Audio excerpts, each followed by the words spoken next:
A short car journey and the first of many signatures. Julian Assange's last ride to freedom began on Monday. A shock deal struck with the US government will see him finally released from detention after more than a decade spent trying to evade them.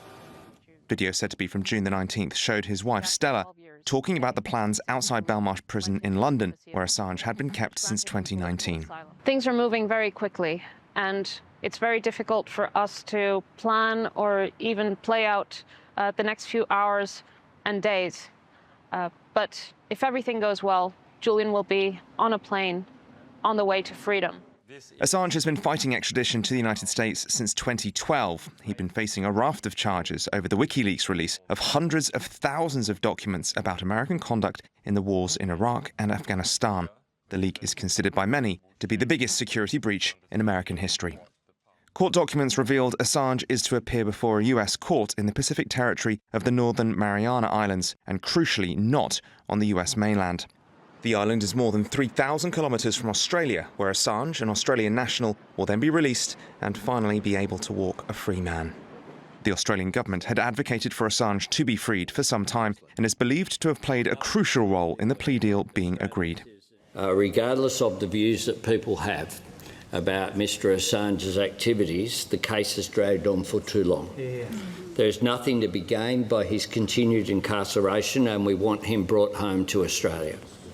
And we have engaged and advocated Australia's interests using all appropriate channels to support a positive outcome. While other world leaders, including Venezuelan President Nicolas Maduro, welcomed the deal, not everyone is happy. Former US Vice President Mike Pence tweeted on X, "Julian Assange endangered the lives of our troops in a time of war and should have been prosecuted to the fullest extent of the law," adding, "There should be no plea deals to avoid prison for anyone that endangers the security of our military or the national security of the United States." There are concerns too among free speech advocates and journalists.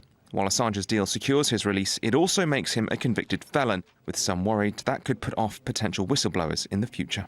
We shouldn't forget that the original leaks that WikiLeaks put forward about the war were evidence of a war crime, the shooting of innocent people in Iraq.